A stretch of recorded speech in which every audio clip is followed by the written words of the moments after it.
A Pocket for Corduroy by Don Freeman.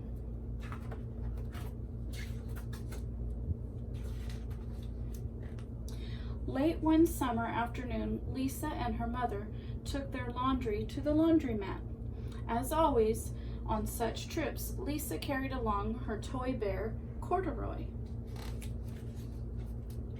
The laundromat was a very busy place at this hour.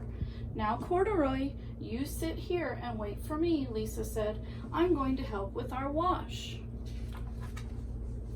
Corduroy waited patiently, and then he suddenly perked up his ears. Lisa's mother was saying, "Be sure to take everything out of your pockets, Lisa dear. You don't want your precious things to get all wet and soapy."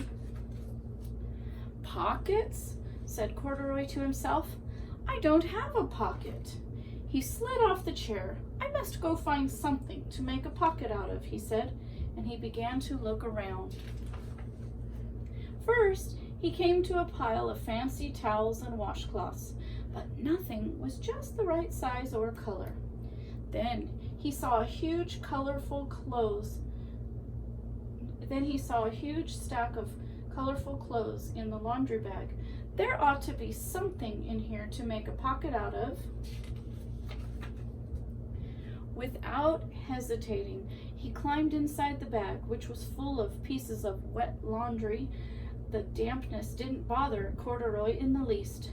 "This must be a cave," he said, sighing happily. "I've always wanted to live in a dark, cool cave." When it was time for Lisa to fetch her bear, he was gone. "Oh, Mommy," she exclaimed, "Corduroy isn't here where I left him." "I'm sorry, honey," said her mother, "but the laundromat will be closing soon, and we must be getting home." Lisa was reluctant to leave without Corduroy, but her mother insisted. "You can come back tomorrow," she said. "I'm sure he'll still be here." As they left, a young man was wearing an artist's beret. He was taking his wet laundry out of the bag, the very bag that Corduroy had discovered. Before he knew it, Corduroy had been tossed together with all the sheets, shirts, shorts, and slacks. There he is. Inside the dryer.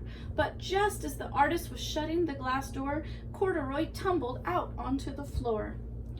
"How in the thunder did that bear ever get mixed up with my things?" the artist wondered.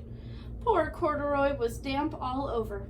"The least I can do for him is give his overalls a good drying," said the man thoughtfully, and he unbuttoned Corduroy's shoulder straps and he put his overalls in the dryer. Corduroy grew dizzy as he watched the clothes spinning around and around, but the artist became inspired.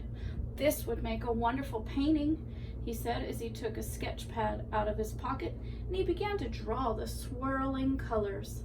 "I can hardly wait to get back to my studio." Finally, the dryer stopped whirling and the man gathered up the clothes.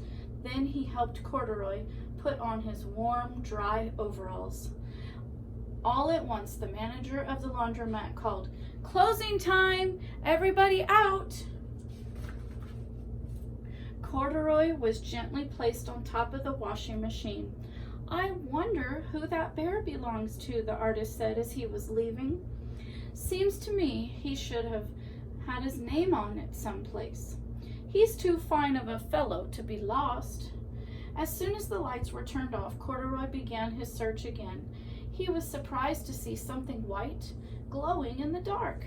"Maybe it's snow," he said excitedly. "I've always wanted to play in the snow." He accidentally tipped over the open-lidded box, and suddenly he was covered with soft, slippery soap flakes. Gradually, Corduroy began to slip and slide. "Oh, what fun!" he said with a smile. "I've always wanted to ski down a steep mountain." He landed paws first in an empty laundry basket. "This must be a cage," he said, peeking through the bars. "I have never wanted to live inside a cage like a bear at the zoo." but by now Corduroy felt drowsy. He soon nodded off to sleep. The next morning, when the manager came to the door of the laundromat, there was Lisa waiting. "I left something here yesterday," she said. "May I look around?" "Certainly," said the manager. "My customers are always leaving things." Lisa was searching under the chairs and in the back of the washing machines when she heard the manager call to her. "Is this what you're looking for, Senorita?" "Yes, yes, he's my best friend," shouted Lisa as she came running. She reached in and picked Corduroy out of the basket. "So this is where you've been, you little rascal," she said. "It's time I took you home." Lisa thanked the manager and ran out the door, down the street, holding Corduroy tightly in her arms. "I thought I told you to wait for me," she said. "Why did you wander away?" "I went looking for a pocket," Corduroy said. "Oh, Corduroy, why didn't you tell me you wanted a pocket?" asked Lisa, giving him an affectionate squeeze. The very next morning, Lisa sewed a pocket on Corduroy's overalls. "And here's a card I've made with your name on it to keep tucked inside," she said. "I've always wanted a purple pocket with my name tucked inside," said Corduroy, as he and Lisa nuzzled noses.